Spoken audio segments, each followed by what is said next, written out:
On behalf of the men and women of the Maritime Authority Administration, my personal family, and if I may add the whole maritime industry, I wish to greet and congratulate all the seafarers around the world for this very special day. I render my snappy salute and heartfelt thanks, especially to the Filipino seafarers, for their sacrificial service. You are our frontliners. You are our heroes in our battle against COVID-19. Today, the maritime world celebrates this day as the Day of Seafarers. The simultaneous celebration will have a theme, Seafarers are Key Workers, highlighting the critical role of seafarers in the global trade, especially during this time of global pandemic. While the ongoing war with COVID-19 continues to wreak havoc to humanity, infecting more than 9 million and claiming the lives of close to 500,000 globally, while most human activities have been shut down to prevent the spread of the disease, and while most of us stay safely at home to avoid being infected, our seafarers continue to serve aboard ship at sea, unmindful of their well-being and safety, notwithstanding their weakening physical capacities, deteriorating mental, emotional, and spiritual conditions. They selflessly and relentlessly brave the rigors of life at sea for months without a break, only to make sure that supplies of food, fuel, medicine, and other health necessities for people to survive continues. Without their sacrifices and dedicated service, many more could have perished from this dreaded disease. My heart goes to every seafarer around the world, as I have been assigned at sea during my Navy days for 9 years. Life at sea is very tough, especially during typhoon seasons where sea conditions are very rough and usually fatigue comes into play. Extended stay at sea is also very challenging and depressing, as your only chance to go ashore is when your ship goes to port to reprovision foods and supplies for only a few hours. At least in the Navy, you get the chance to go home to your beloved family after 4 months at sea, unless your ship has an important mission, just like the 2 Philippine Navy ships that went to the Middle East and stayed at sea for 5 months. For the seafarers, their contracts make them at sea for 6 to 10 months continuously. To say how tough that would be is too hard to comprehend, let alone staying for more than a year because of the pandemic. Though we say kind words and best wishes to our seafarers, I would say that words are not enough to express how much gratitude we can offer to them. My only advice to our seafarers out there is to pray to the Lord every day, as the Lord is your only help, and He will always deliver you. Psalm 86:7 says, and I quote, "In the day of my trouble, I will call upon you, for you will answer me."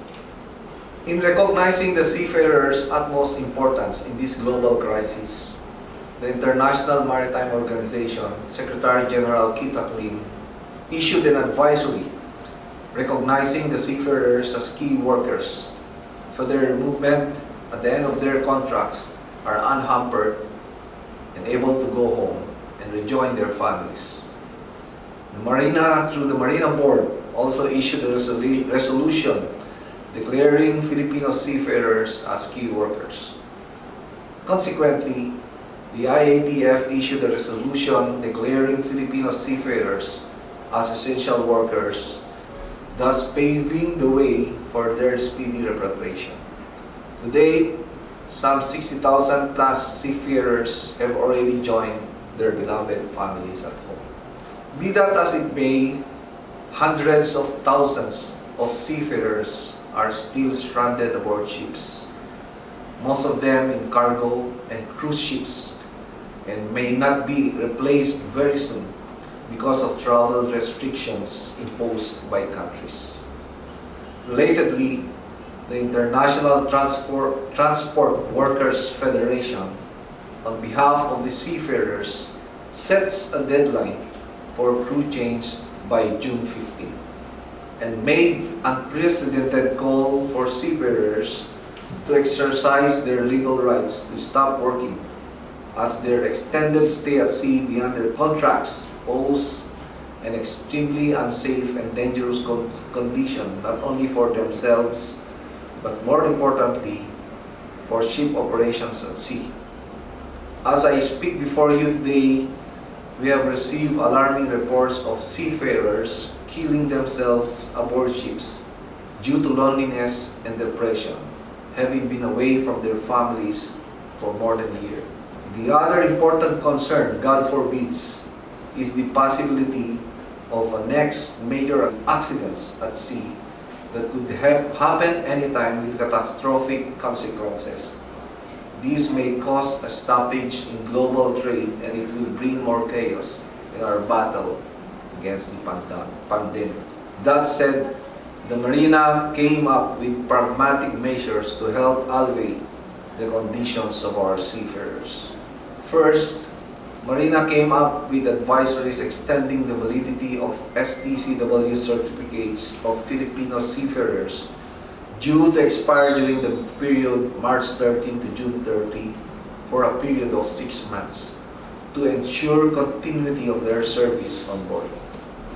With the suspension of training due to lockdown, the advisories also waived the mandatory requirements for training for the renewal of their certificates.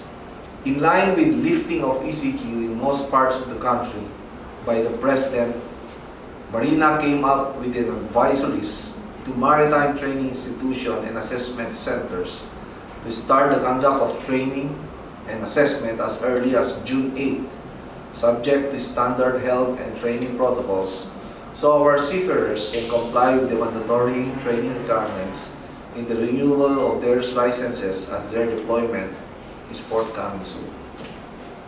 Marina, after a series of consultation with concerned government agencies and the LMAs, was instrumental in the crafting of crew change protocol published by the Department of Transportation.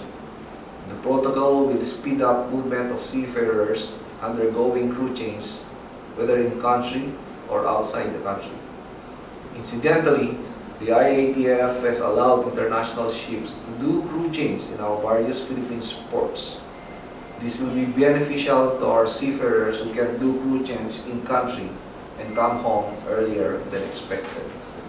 With no end in sight in this war against an unseen enemy, I, Vice Admiral Robert A. Empedrad, AFP retired, Marina Administrator, call on the Filipino people to offer our unwavering support and needed assistance to our seafarers and their families. We can send them our best wishes and words of encouragement through text, Facebook, or any form of communication. Most of all, I appeal for everyone to offer a few minutes of your precious time today, June 25, Thursday, to pray to the Lord for peace, safety, and well-being of our seafarers who are suffering agonizingly at sea. Finally, I would like to share the wonderful assurance of God for those who are suffering and despairing through Isaiah 41:10. Fear not, for I am with you. Be not dismayed, for I am your God. I will strengthen you. Yes, I will help you. I will uphold you with my righteous right hand. Happy Seafarers Day to all. God bless us all.